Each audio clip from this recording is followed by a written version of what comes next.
म्हणून पोर्टलद्वारे ही जी भरती होते आहे ती भरती ही थांबवावी आणि मॅनेजमेंटचा कायद्यामध्ये असलेला जो अधिकार आहे तो रिस्टोर करा. सभापती महोदय धन्यवाद. पृष्ठ क्रमांक 42, 64 आणि 65 बाबत मी बोलणार आहे. राज्यात सर्वात जास्त तरतुदीचा विभाग म्हणजे शालेय शिक्षण विभाग आहे. पुरवणी मागण्यामध्ये मात्र त्याकडे पूर्णपणे दुर्लक्ष या ठिकाणी झालेलं दिसत आहे. माझा पहिला विषय जो होता त्याबद्दल आता थोड्या वेळापूर्वी माननीय मुख्यमंत्री महोदयांनी त्या संदर्भात निर्णय घेतला आणि त्यामुळे जवळजवळ 60,000 शिक्षक आणि शिक्षकेतर कर्मचारी महाराष्ट्रामधले त्या सर्व कर्मचाऱ्यांना त्या ठिकाणी दिलासा मिळण्याचं चिन्ह हे निश्चितपणे आता दिसून यायला लागलेलं आहे. त्यांनी हे सत्र संपण्याच्या पूर्वी या संदर्भात निर्णय घेण्याच्या बाबत सगळ्यांना आश्वस्त केलेलं आहे. त्यामुळे मी सुद्धा माननीय मुख्यमंत्री महोदयांचे आभार मानतो. दुसरा विषय जो आहे तो RT 2009 या राष्ट्रीय कायद्यातील कलम 12 प्रमाणे दुर्बल व वंचित संवर्गातील बालकांसाठी 25% जागा सर्व अभ्यासक्रमांच्या शाळांमध्ये रिक्त ठेवण्याची तरतूद आहे, आरक्षित ठेवण्याची तरतूद आहे.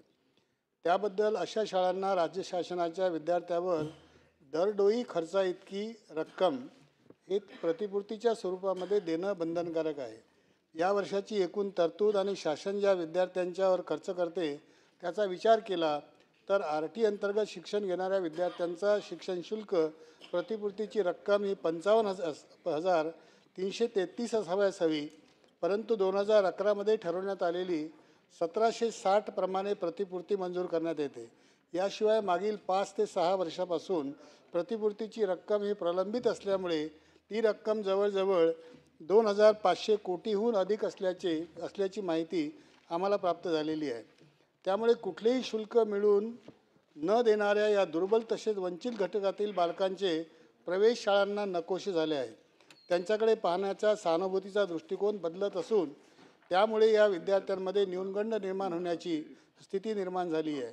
ही चिंतनीय स्थिती विचारात घेऊन शासनाने तातडीने सगळी जुनी देयके अदा करण्यासाठी तरतूद करावी. 2004 पासून शाळांना वेतनेतर अनुदान देण्याचे जवळजवळ थांबले आहे.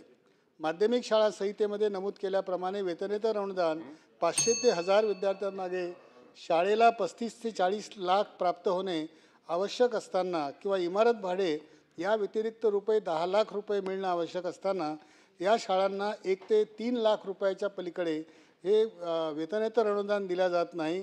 त्यामुळे या शाळांची स्थिती अत्यंत वाईट स्थितीमध्ये आहे.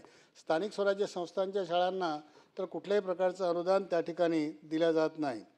28 जानेवारी 2019 पर्यंत प्रत्येक माध्यमिक शाळांच्या शिपायांची पदे मंजूर केल्या जात होती. या तारखेच्या नंतर मात्र शिपायाची पदं ही मंजूर केल्या जात नाहीत. त्याच्याऐवजी त्या ठिकाणी 7,500, 5,000 किंवा 10,000 अशा प्रकारे ज्या ठिकाणी माध्यमिक शाळा आहे त्याचं स्वरूप लक्षात घेऊन त्या ठिकाणी मानधन देण्याची तरतूद आहे. ते मानधनसुद्धा दिल्या गेलेलं नाही. ज्या संस्थांनी अशा प्रकारचा प्रयोग केला आणि हे बाह्य संस्थांकडून ज्याला आउटसोर्सिंग म्हणतो आहे आपण, अशा या संस्थांकडून घेतलेल्या या शिपायांचं जे वेतन आहे ते देण्याकरता सुद्धा कोणत्याही प्रकारची रक्कम दिल्या गेली नाही. हा शिपाई जवळजवळ 41 प्रकारची कामं या शाळेमध्ये करतो. म्हणून याच्यापूर्वी वर्ग कितीही असो 4 शिपायांचे पदं हे दिल्या जात होती. कारण कामाचं स्वरूप मोठ्या प्रमाणात आहे. शाळेंची झाडलोट करण्यापासून तर सगळ्या प्रकारची कामं हा शिपाई करतो. म्हणून पूर्ववत ही पदं निर्माण होण्याची आवश्यकता आहे. पोर्टलद्वारे शिक्षकांच्या भरतीची कार्यपद्धती 2017 पासून आता सध्या राज्यामध्ये सुरू आहे. या पोर्टलच्यामुळे खरं पाहिलं तर महाराष्ट्र खाजगी शाळा कर्मचारी सेवा शर्ती अधिनियम हा जो कायदा आहे महाराष्ट्र शासनाचा त्याच्या अंतर्गत ही सगळी संस्थांना या नोकर भरतीचा अधिकार आहे. या संस्थेचा अधिकार हा राज्य शासनाने त्या अधिनियमामध्ये कोणत्याही प्रकारचा बदल न करता हे लागू केलेलं आहे.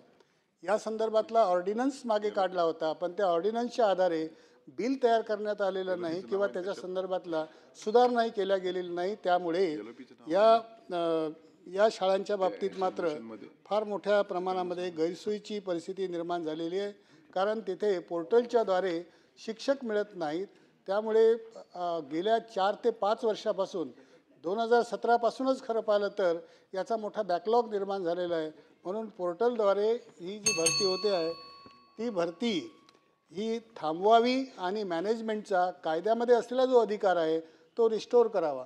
बरेच विषय आहेत आता. परंतु आता आपल्याला सगळे एकंदरीत ठीक आहे, मी पाहता धन्यवाद. मंत्री महोदय सगळे थांबलेले आहेत.